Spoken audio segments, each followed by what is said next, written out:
and advices for us as young leaders. Thank you very much for taking the time, Hoda.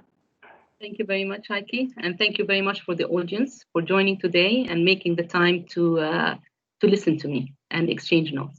Yeah, I would like, maybe we can start. I was Googling for sure your name before, and I found a lot of impressive articles about you, how SAP achieved really like high growth, and how you are one of the most powerful businesswomen in the Middle East.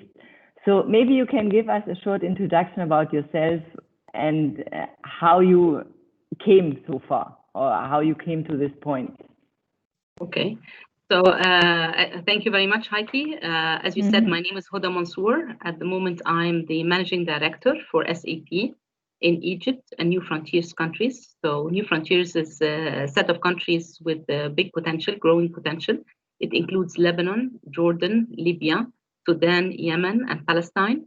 I've been privileged actually to be leading the team in Egypt. And since my appointment, the team has really moved the needle with a big deal. And we have been performing quarter after quarter. So I give the credit to the team for that, and also for their trust, and for at least trusting the vision, trusting the leaders, and getting together as one team to achieve our objectives. Before that, I used to be the Chief Operating Officer for SAP in UAE and Oman. Chief Operating Officer is the second role within the organization at SAP. And during my tenure at SAP in UAE and Oman, we achieved the best market unit also for the whole of Europe, Middle East, and Africa. And I got also the top COO in my first year of the job. I hold dual nationalities, so I'm Egyptian and I have also British nationality.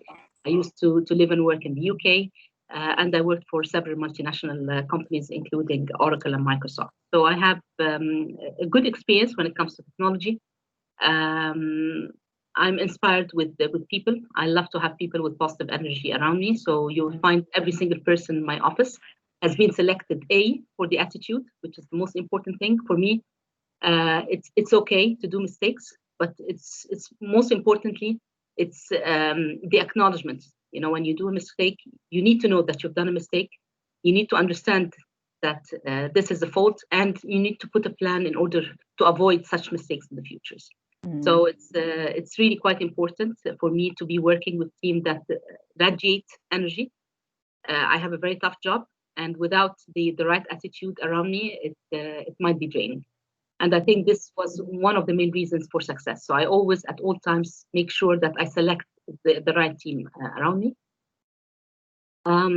As you mentioned, I've been selected by Forbes a couple of times as part of the top 100 women in the Middle East. It's a big honor for me. And it was one of the most pleasant surprises that I ever had, because when I was first notified about it, I got notified by the minister, one of the minister office, team in the minister office, in the communication. They said, "Congratulations for Forbes," which I did not really understand what did the message mean.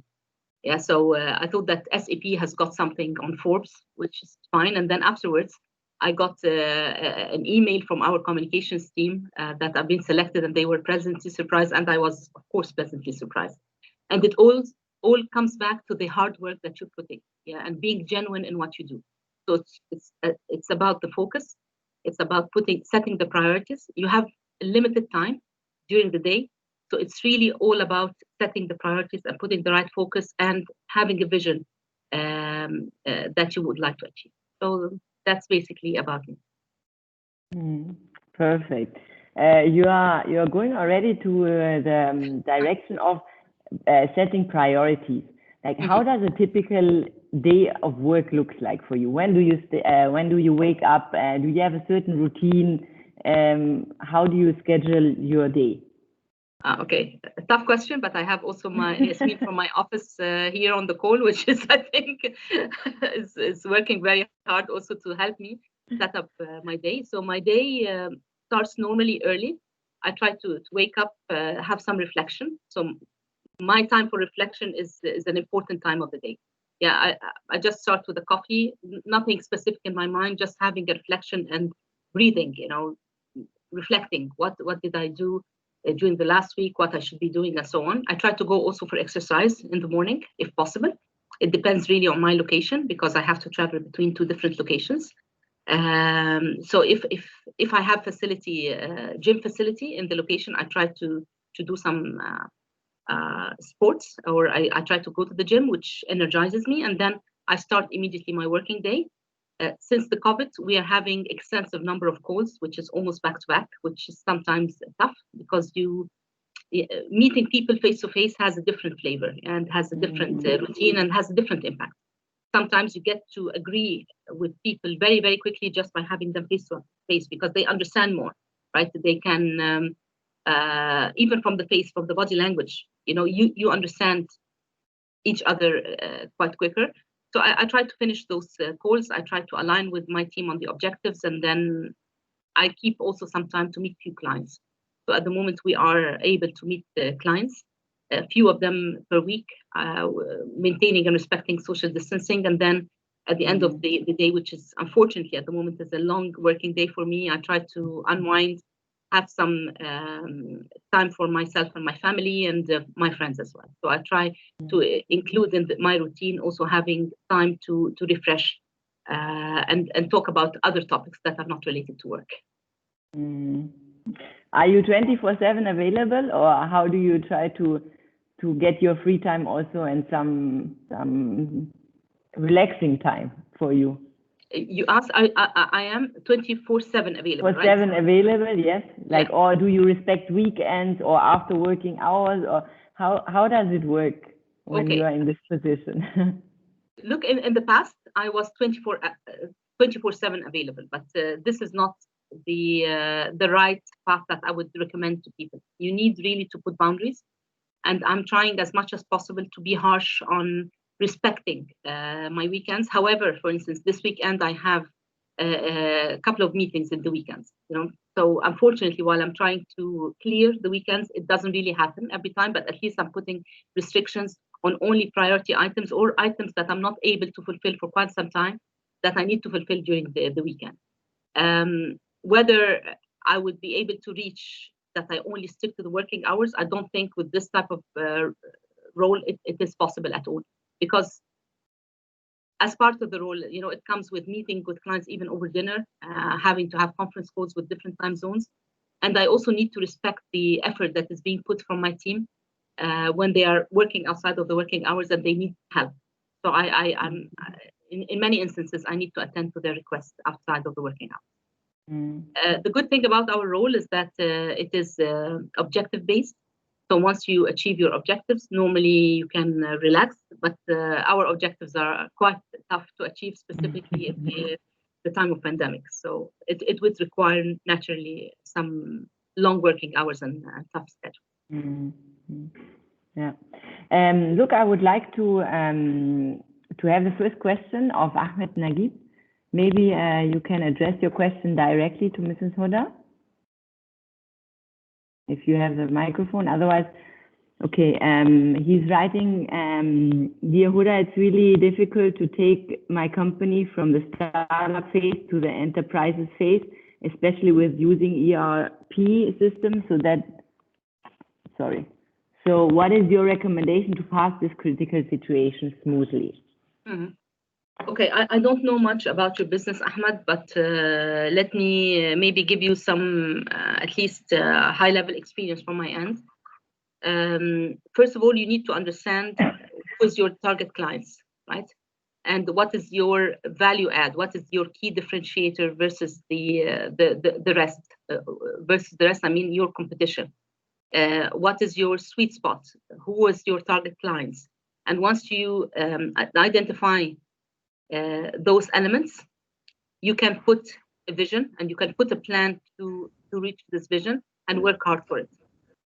So ERP, of course, is important, but you still have different flavors of the ERP. You can start with a very small or light footprint that would not cost your company or put much burden from a financial perspective on your company, up until you grow to a sustainable level and to a level where you would really need to upgrade to a higher level or a higher investment. I hope this answers your question. And Ahmed, if you are on the call. Yes, I'm listening. Thank you. Thank you. Thank you. Perfect. Anyone else has some other questions?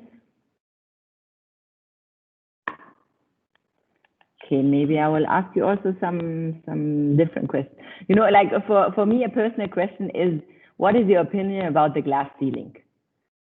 About the glass ceiling? Yes. Okay. Like the metaphor that women can only approach or apply for certain positions, and then there's kind of a stop or a barrier where they are not hired anymore or promoted to managerial levels. So what is your take on this? Look, Heike, I was speaking actually with one of the ladies from Greece this morning, whom I'm mentoring her. And I was telling her that she comes from a different generation. Yeah, she's freshly graduated. So in my generation, there was for sure a glass ceiling. Yeah, I had to work super hard. I had to work 3, 4, 5 times more than my male colleagues. I had to prove that I'm able to do it, specifically when you work in different continents or in different countries with different background, or when you are a minority. You really have to prove that you're solid. You really have to prove that you are accepted. By the way, it's not only accepted by your team, accepted by the clients, right? Mm-hmm. So there's a lot of effort that you need to put in to show that you're different. And I would say that this added only to my resilience. I worked super hard to reach where I've reached, and I earned it with my hard work. Mm-hmm. Now, women, if we're talking about women, women are privileged because things are changing. If you look at most of the multinationals, you will find programs to hire and promote women, specific programs done for that. And I keep telling the women that I know, don't put yourself in a position where you're hired or promoted because you're just a woman. Please make sure that you add value.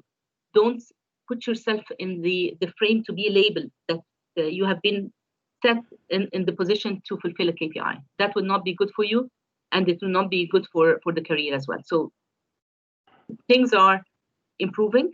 I would not say that on the very top levels it has been gone completely and it's 100% balanced, but there is massive efforts that is being done by the government, by the private sector entities, by the public sector entities to have this type of equal treatment, whether it's on the pay or whether it's on the grade.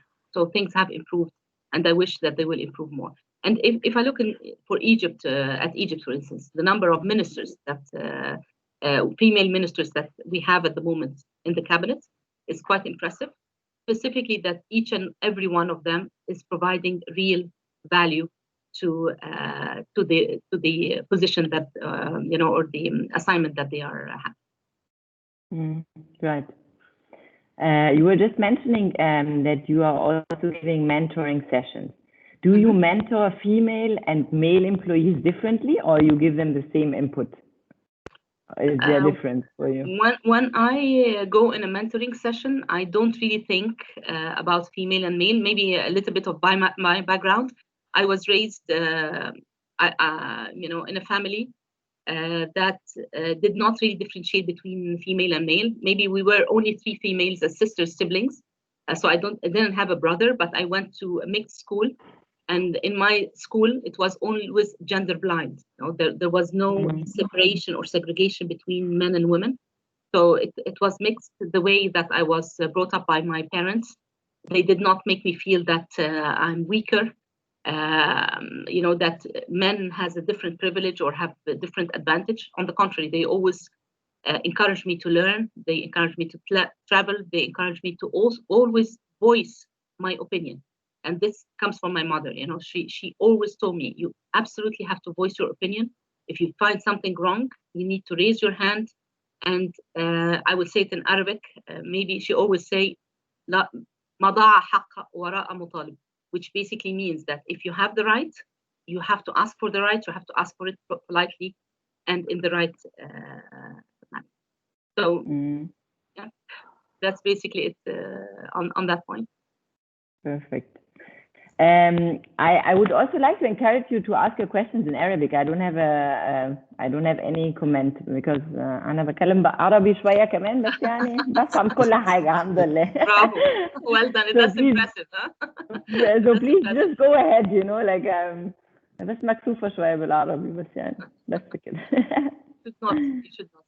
That's perfect. I want to ask Ms. Hoda, nice to meet you. And we have, my name is Mahmoud Mohsen, academic bookshop. We are in working the book trade and the book business. And our pleasure to meet you and to speak to you. And we have an experience now that we are transforming, or we are in a transition in our business from centralization model and one-man show model, because I'm the third generation, and we are working with operating system SQL, but a local software, which is not doing well now. And it was a dream to work with SAP, because I know that SAP is for more than 5,000 workers and industrial operations, and we have also business in the dairy business in Egypt, in Juhayna. They used the SAP many years ago, and it make a perfect transformation, and I was witnessing this over the years.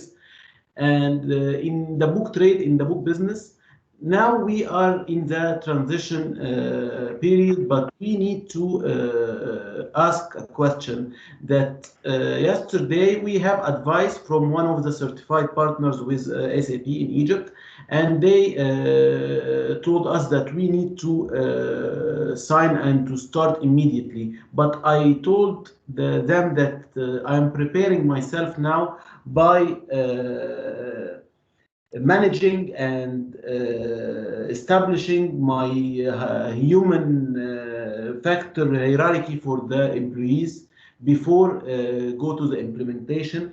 And I'm trying to make a manual for all the operations in the company. I need everything to be documented and written before we go to the implementation. But and of course, preparing my hardware in the place, the workstation and the servers. But I got the advice that there is no need for this. We have the consultants, and we can make this from A to Z. So I need your advice, please. Shall I go immediately and make the kickoff meeting with them and sign the contract, or shall I take, the Cairo Book Fair is one of the main events in our business, and the Cairo Book Fair is almost within 6 weeks or 7 weeks from now. So I'm planning to take this 7 weeks to prepare my hierarchy and diagram of the company, and write all the operations in a manual, as I said. So this is my opinion, and they are advising by another decision. So can you help me in this? Yes, thank you, Mahmoud, for the question. I think it's a little bit specialized question, so I would recommend that Yasmin from my office to reach out to you after this call to take it. But just on a high level, we have been working in the supporting similar clients in the same industry like you, and we have successes. You don't need anymore to have your own hardware. So, and this is not only for you, Mahmoud, but also for the other young leaders who are on this call, who are managing their businesses. You don't need really to invest now in hardware, because there are several cloud offerings that can allow you to start quickly. And maybe having a specialized partner with experience in your specific industry can help you fast track this. So I would ask Yasmin, or Yasmin Youssef, who is on this call, to reach out to you directly. If you can just type your email address, and she would put you in contact with the right team to support you with that, if that's okay. Sure. Thank you. Thank you. Thank you very much. Thank you. My pleasure. So we have another question from Ali Ragab, and he's asking, what is needed to senior level employee to switch to a manager level? What needed to be learned, and what are the main challenges will be faced? Okay, so being senior, thank you, Ali, for the question. It's a very, very important question, because sometimes people, they stay or remain several years in their job, and they feel that they are senior and they want to be a leader or a manager. And there's a very different, there's big difference between a manager and the leader, right? So a manager is a person who manages the operation. A leader is someone who takes this organization with the management aspects, and then move it to the really next level. And to reach that, you need to invest in soft skills. You need to be able to handle conflicts. You need to be able to inspire the team underneath you. You need to be able to manage upwards and manage downwards, right? It's not only about, because we see that some of the managers, they only focus on fulfilling their leaders, right? They don't say no. Yeah, they just say yes, and then they push their team to achieve what they have been asked to do. So you have to be able to handle conversations and take up discussions with your team, and sometimes, unfortunately, with the management. You need to be able to convince people that if they ask you for something that is you don't feel that it is in line with your objectives, or it will not take your team to the next level, you have to be able to take a discussion forward with them and convince them with the right path. So it's more on the soft skills level. It's more on the brand. How do you brand yourself for people to see you that you're ready? And also, if you are working in a big organization, you need to ask a question. What do I need to do, or where are the development areas for me to move to the next level? Great. Thank you very much. We have another question of Ahmed. So if you have to identify the risk that your corporation will face in such cases like COVID-19, would you go for a balanced finance situation, distributing the risk considering salary decreases, or you prefer to take the risk and keep your employees away from this? Okay, very, very good question, Ahmed. And it would really depend on the company and the financial situation for the company and the assets that you have.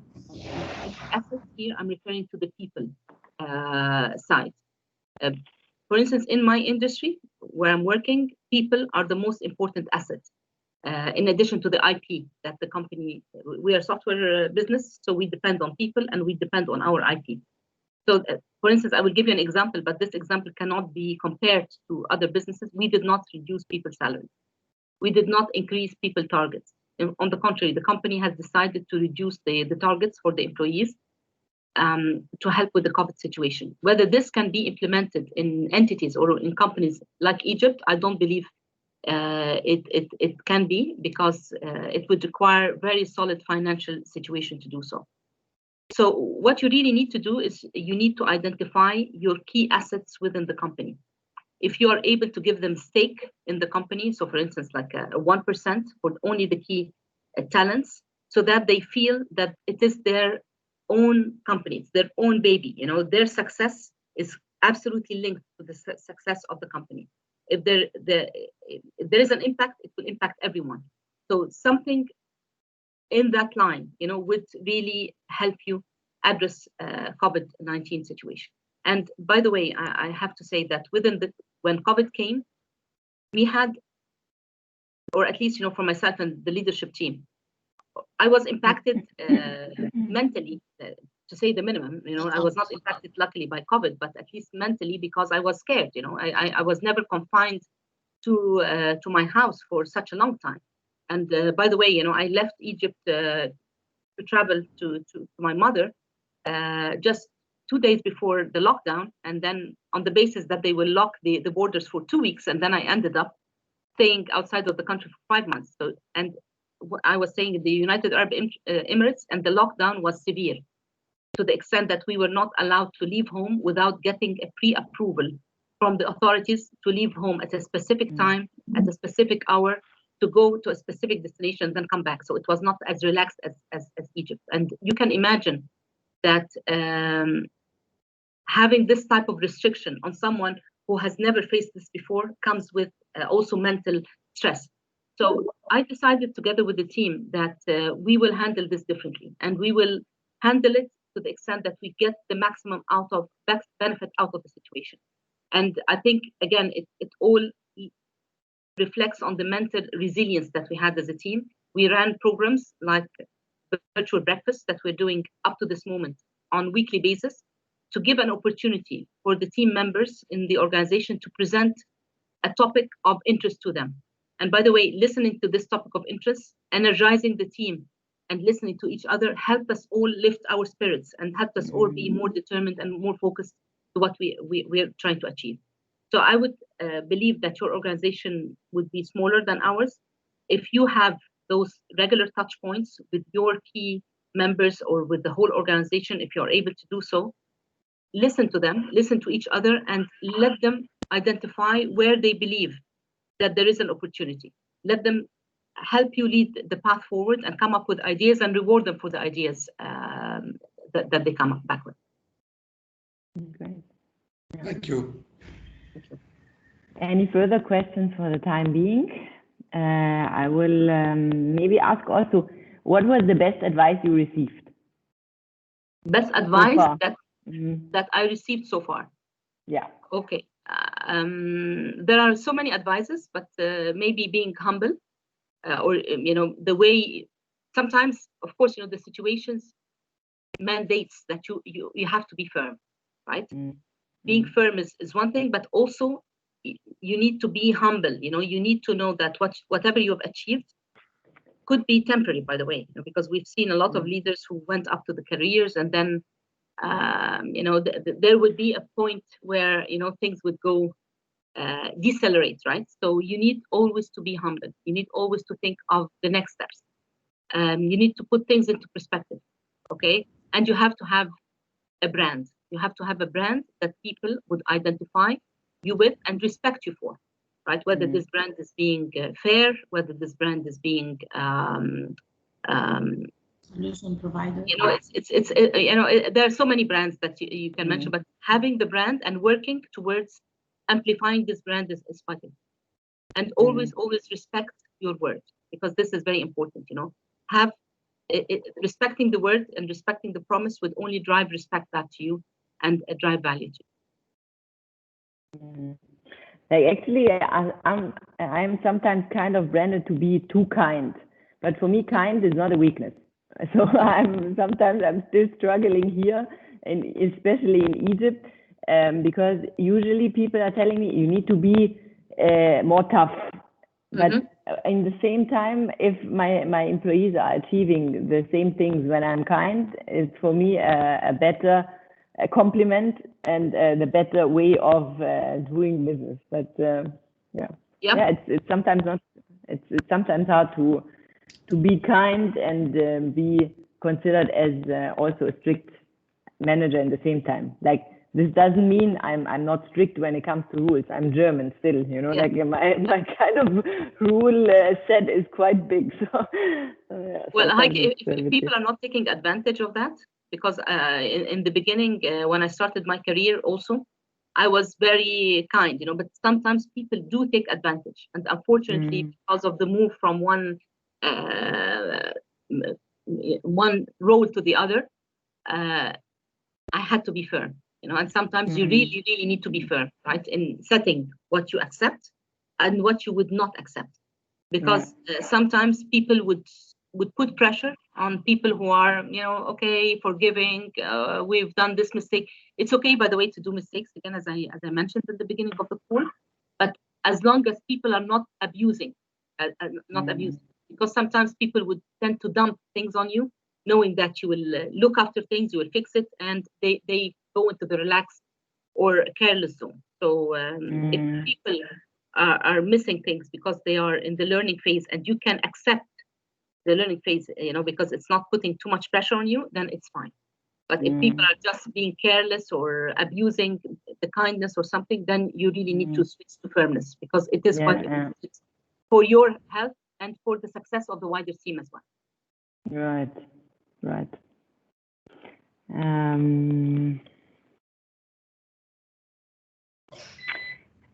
What maybe we can discuss, what was the most remarkable experience you had during your career path?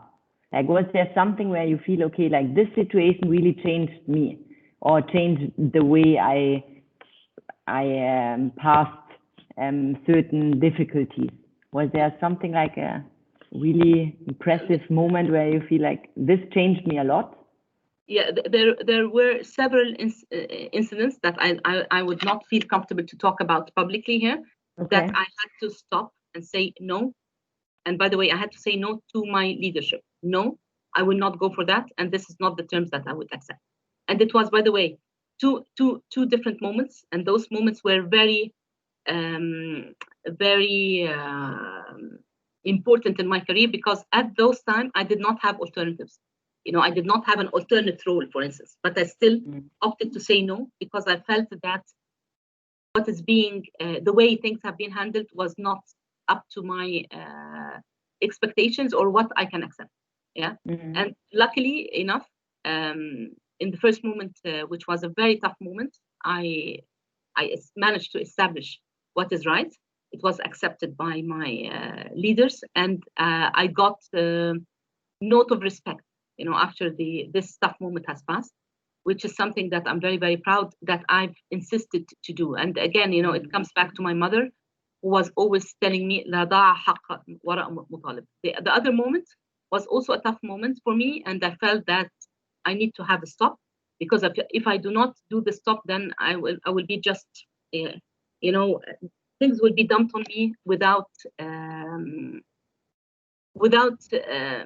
from my perspective, I felt it was not fair, you know, and I had to make my point, and I had to make it very firm, loud and clear.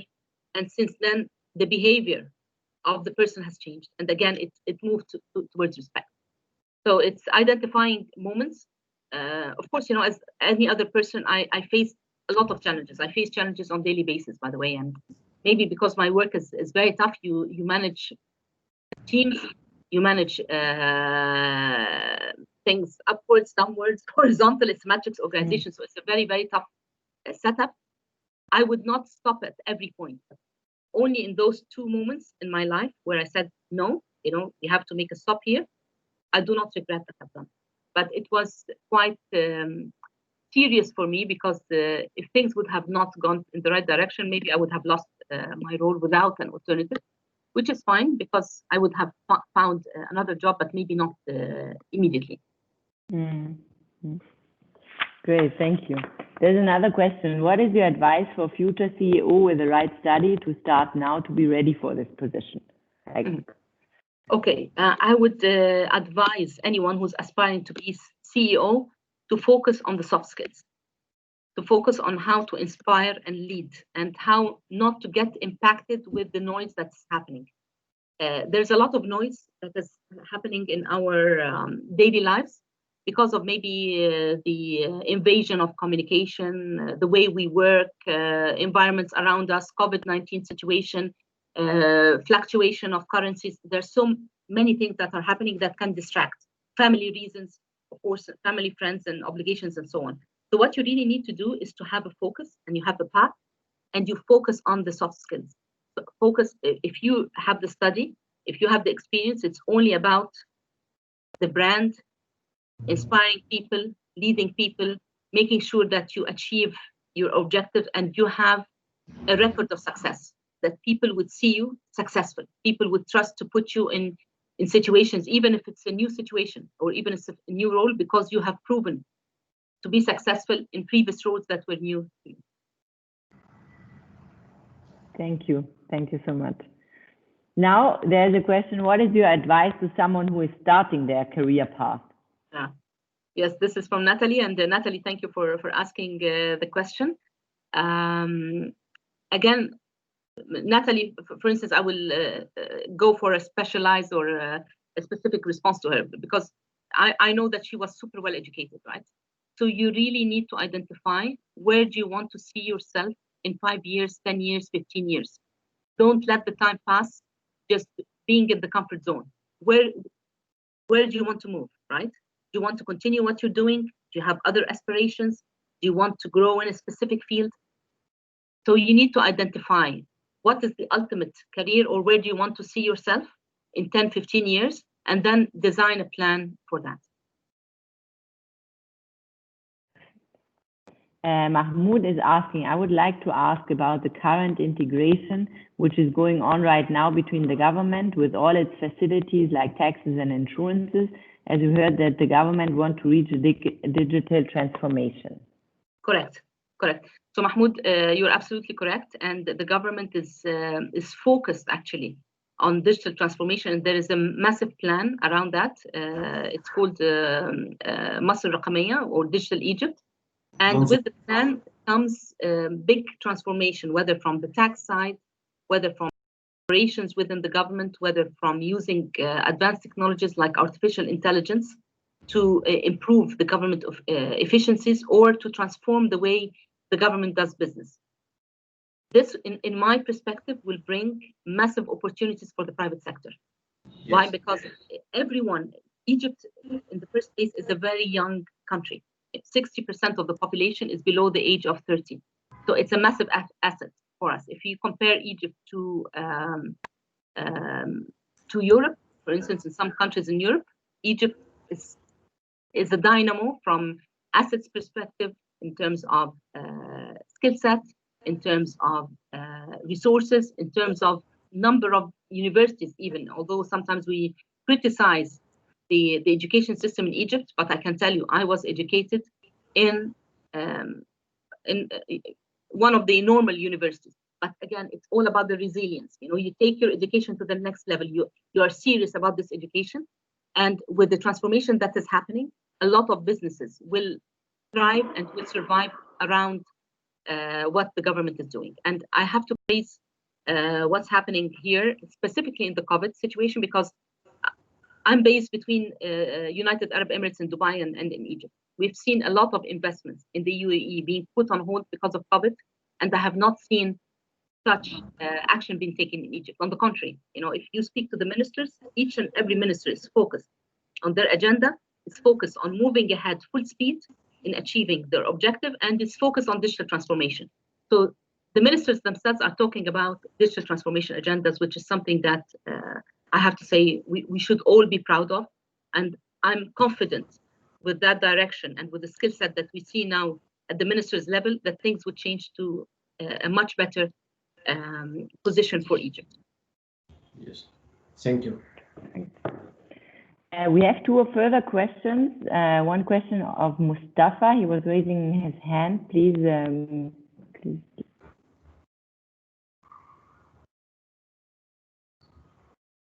Yeah, this is for Mustafa Al-Bahi. So if you can please unmute yourself and ask your question. Yeah.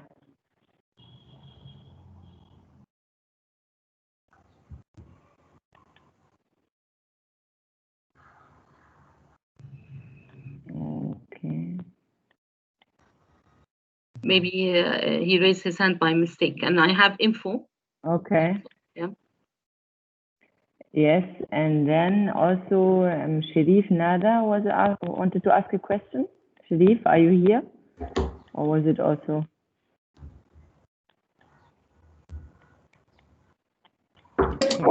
I'm sorry. I'm sorry if I had some technical. No problem. Okay. So for startups, we're starting a tech startup and establish a brand.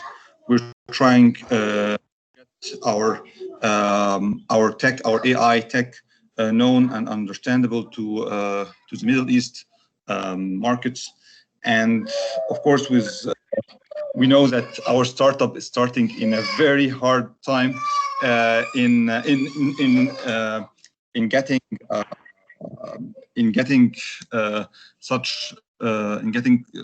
with very low budget to be known in markets that are already suffering from COVID, and are very regarding investment in new tech. So is there any recommendation on how we can get our brand and our known with low budget to different markets in the Middle East? Yeah, thank you, Mustafa, for the question. And I do recognize the hard time that we're all operating in, specifically for startups, because it needs to be either self-funded or funded via angel investors or whatever. But you need, from my perspective, I've not worked with startups before, but I would say that you need to identify who your target customers are. And you need to focus on the social channels, social media channels, to reach those target customers or the brand. And in Egypt, we're very clever in the way we do marketing. I think we are obviously even more, I would say that we are different in the way that we promote our programs or promote our services. So have something that would stick with your target customers in terms of branding, in terms of promotion, and use social media channels to amplify that. If your service, I don't know what service you're offering, but if your service can be offered even on a trial basis, or you can segment your customers so that you have reach to them and let them try your service and have stickiness to it, then do it. If you can access those end clients, again, it depends on the type of business that you do via webinars that we're doing, or via availing your expertise and your team expertise to them, then also do it. Try to expand and amplify your reach as much as possible. And also look into the partners that can work with you to amplify your reach. Okay, if the business model would allow that. Who are your partners? Who are your ambassadors? If you can appoint few ambassadors as well who can help you expand beyond the your reach or the target market, then do it, but also grow slowly. Yeah, so have some solid successes so that you have reference points to start with, and then use those successes or as ambassadors to get you more clients. I hope this had answered your question or the point that you raised. Yeah, thank you. Thank you. Okay, then who is info? Who wants to ask another question? Yeah. Yes, this is me. This is Ghada. Hello, Nada. Hi, Heike. Hi, Hoda. Hello. Hi, Reda. Actually, I have two questions. It's something personal. First of all, how to set my priorities, as sometimes I get lost on the lot of work and the stress. I have too many tasks. So how to set my priorities. Second, I need to know how to lead and inspire people with bad and hard attitude. Okay. So let's start first with the setting the priorities, because Reda, I can tell you that even for me, sometimes when I reflect at my agenda, sometimes I feel that it was busy, but things that could have been done by other people, right? It's not a priority for me. And this is something that we all need to reflect upon, and we need to assess, and we need to be harsh on ourselves to invest time in things that really matter. So setting the priority would only come when you see what is the end goal, what are you trying to achieve, okay? And the end goal or the achievement could differ, by the way, from a specific point in time to another point in time. So for instance, now we are approaching the end of the financial year for my company, and I have an obligation for my company to continue to deliver success for the team. And we have actually won, for instance, the 3 times in a row, the market unit of the quarter. So if I'm not careful, and if my agenda is filled with topics that would not fulfill the objective that I have to focus on, because we're only a few weeks towards the end of the year, then I could be distracted in other topics, right? So again, reassessing end goal, reassessing what you need to do to achieve this end goal, and what are the steps that you're working on that. When it comes to inspiring people, it's very hard to say how you can inspire people, because even with the young, if you look at the kids, for instance, you will always find someone who's evolving as a leader, right? Someone who would get people around him, someone who would decide, let's play a specific game. Why don't we do this? And you find people following this person. So it's very hard for me to prescribe what needs to be done to be a leader, but you always need to add value. People will only follow the person that they trust and they believe would add value to them. So if we are not born as natural leaders, I'm not talking about you, but I'm talking about, maybe I was not born as a natural leader, because when I was young, people were not following me, right? But I worked hard on bringing new items in me to evolve this leadership. So I would actually mention maybe one guy unfortunately, he passed away. He was a dear friend to me, Khalid Bishara. I don't know whether you know him or not, but Khalid Bishara was a true leader for me. Since I knew him, everyone was around him, right?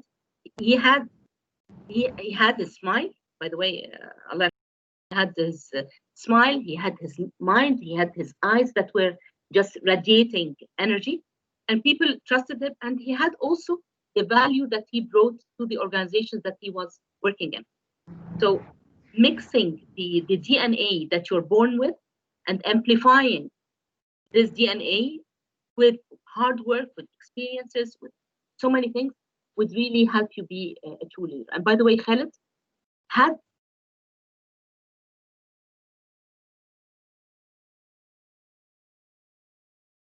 We can't hear her. We lost. Can you hear me? Now. Hello, Hoda. The connection is a bit weak at the moment. Now? Hello? But we don't see you now. Now Yes? it's better. Yeah, we can hear you. Okay.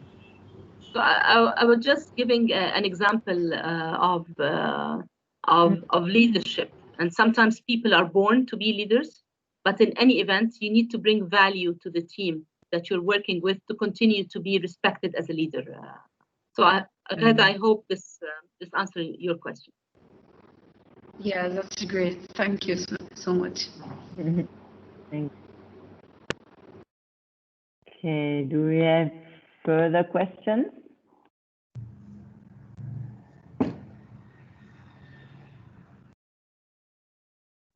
Ahmed was just commenting, I think leadership is gained by nature, not by practicing or studying. Yeah. Both, I would say, Ahmed, because there are techniques actually that would take you to the next level. As I mentioned, you know, when you look at the kids, you will find always someone who is the natural leader of the group, but you need to invest in yourself to take yourself to the next level to be a corporate leader, rather than just being a leader among friends. Yes, exactly. Yeah. My perspective. Yeah, I totally agree. Okay, maybe another question which opens some further topic. What is your approach to new tasks you have not dealt with before? Like, how do you approach these unknown tasks or unknown obstacles? Is there a certain technique you are following, or does it depend on the topic itself? Okay, I would give the example of Egypt for me, right? Because before I was asked to lead Egypt, I was 15 years outside of the country, and for me, this was a new task. It was first time for me to be a managing director, and going back to Egypt after 2 revolutions, devaluation in currency, change in the fabric. For me, it was unknown, something like an unknown. But I had to define what is success. So before you start this task that is new to you, define how does success look like? What is success for you? You know, it's not only just starting a task and then an outcome would come out. So what is success? So I defined success. I defined the team that I need to work with. Who is the team who would help me reach that? And you need to be very intelligent about your selection process. So I've selected, for instance, someone from the market who was more experienced than me. And I was not shy, by the way, and to get someone who's more experienced than me. And I recall during one of the all hands meeting that I had, that one of my colleagues asked, the market is confused. Who's reporting to whom? Yeah. So, and by the way, you know, it's not my answer was, it's not important who's reporting to who, but we are a teamwork. So having someone who would really hold your hand and tell you how to do things in this market is important, right? Don't reinvent the wheel. And 3, building the brand, you know, moving the brand. Yeah. So when I moved in, maybe SAP at the time was not, of course, Mahmoud, for instance, mentioned clients like Johanna, who decided to invest in SAP several years ago, but we were not the market leader from a competitive perspective at the time. So I had to select what I'm going to do in order to amplify the brand.